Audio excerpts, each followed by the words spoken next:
novamente, Pedro, que não cantará hoje o galo antes de que 3 vezes negues que me conheces.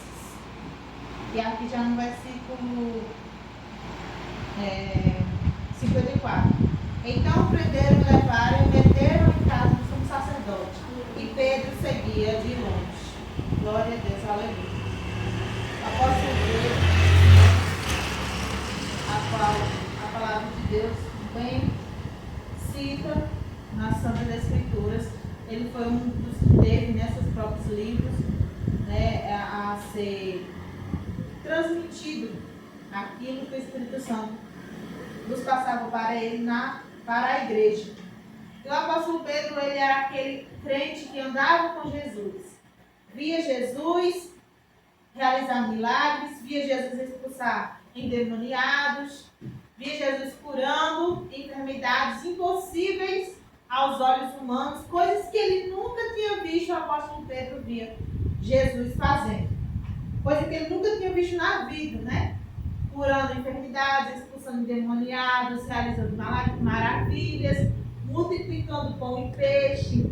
Tudo que Pedro nunca tinha visto com seus olhos nus, com seus olhos carnais, ele via Jesus realizando através das próprias mãos dele. E o apóstolo Pedro, ele era crente, que ele só estava com Jesus quando tudo estava bom. Quando tudo estava legal, ele estava com Jesus. Quando todas as coisas pareciam favoráveis para ele, ele estava com Jesus. Ele estava com Jesus quando Jesus ele era enaltecido pela multidão por Jerusalém. Ele tinha aquele orgulho de dizer: eu sou crente, eu sou discípulo de Jesus, eu ando com Jesus.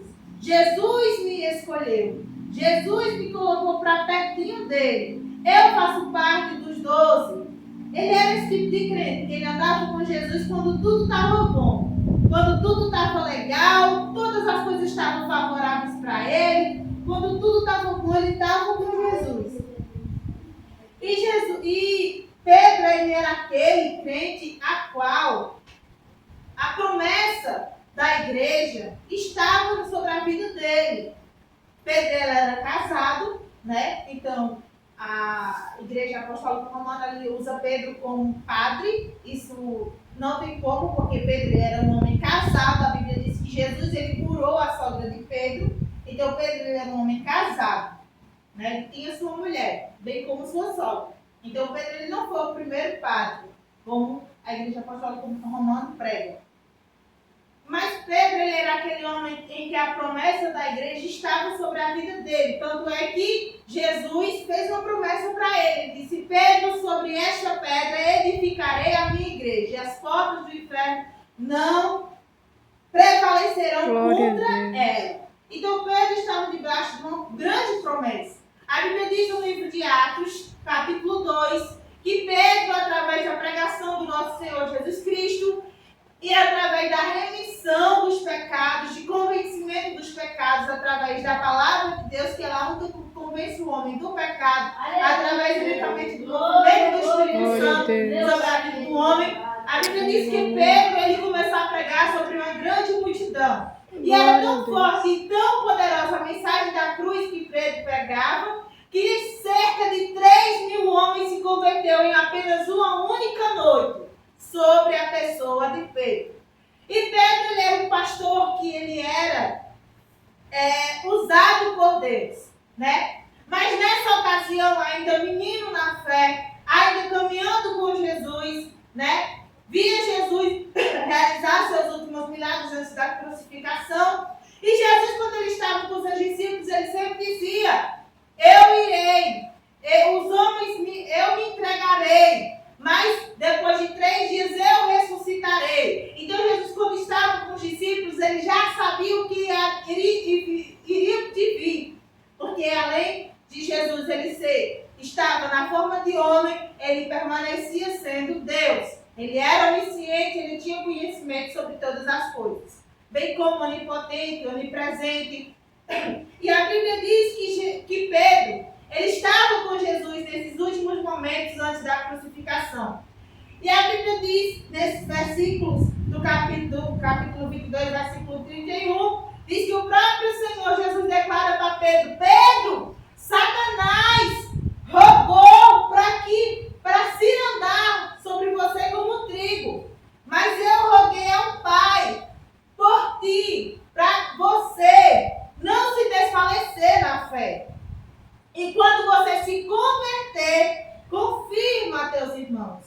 Então, Pedro, ouvindo aquelas palavras, ele já, ele disse, Senhor, eu estou pronto, eu estou com você, Senhor, até em morte e na prisão.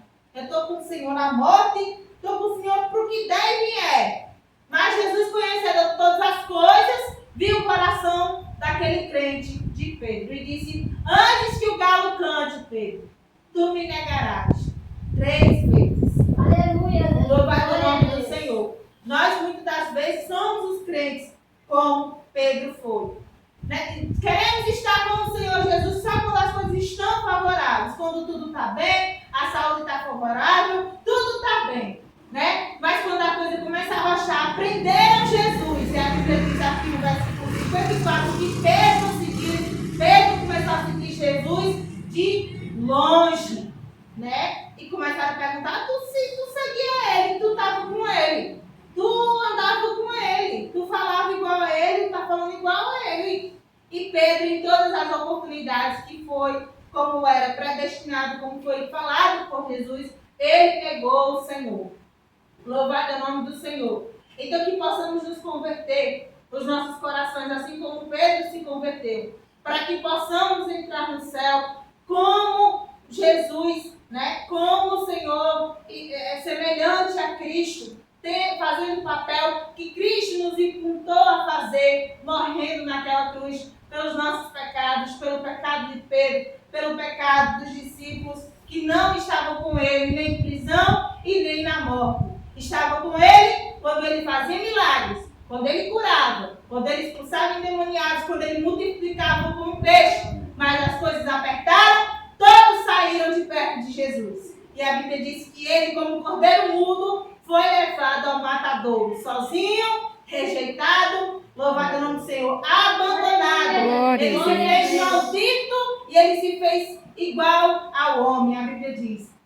Mas Cristo, por sua vez, ele não fez isso porque mandaram ou porque usaram de força maior. Se Cristo quisesse, ele mandava anjos para transladar ele daquela situação, para tirar ele da terra. Mas Cristo, ele fez isso por amor às nossas vidas, para que possamos ver a mensagem da cruz, amar a mensagem da cruz, ter compromisso com o Senhor, ter compromisso com sua palavra, ter compromisso com a sua obra, ter amor pela sua obra. O tanto de compromisso que temos é o tanto de amor que temos pelo Senhor. Louvado o nome do Senhor. Então que o Senhor possa aumentar o nosso amor, para que possamos, por sua vez, aumentar o nosso compromisso com o Senhor e com a sua obra. Louvado o nome do Senhor.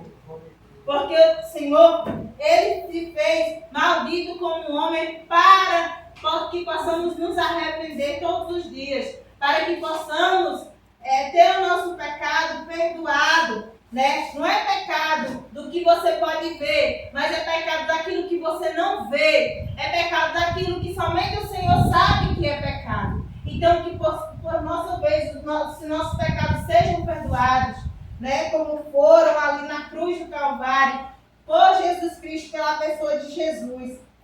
E o Senhor Jesus, ele está pronto e ele está às portas para vir buscar a sua igreja, para vir buscar aqueles que são redimidos, para buscar aqueles que esperam a sua vida, para buscar aqueles que não se enfadaram, acerca da mensagem da salvação.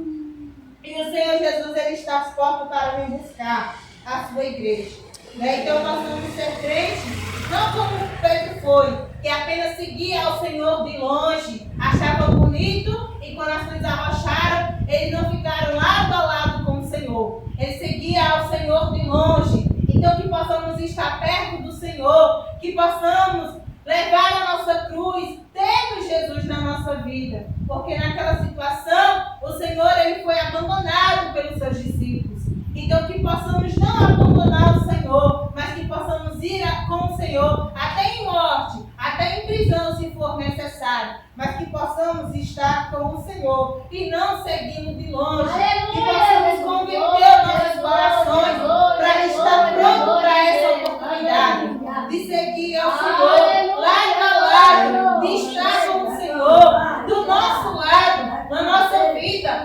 coração e não de longe, como Pedro fazia, se escondendo, com medo, né? Quando as coisas estavam favoráveis, bonitas e boas. Mas é quando as coisas arrocham mesmo que o Senhor, Ele está conosco. Então, que possamos ter essa certeza, como diz a salvação, na palavra da salvação, que Deus, Ele é Deus presente, mesmo no momento de angústia, mesmo no momento de dificuldade. Ele é Deus conosco, Ele é Jeová conosco. Então, que possamos ter essa convicção na nossa vida, de ser discípulos do Senhor, de ser remanescentes nessa terra, de guardar a palavra da salvação em nossas vidas, que o mundo possa ver essa palavra da salvação em nossas vidas. Aleluia, louvado é o nome do Senhor. E agradeço a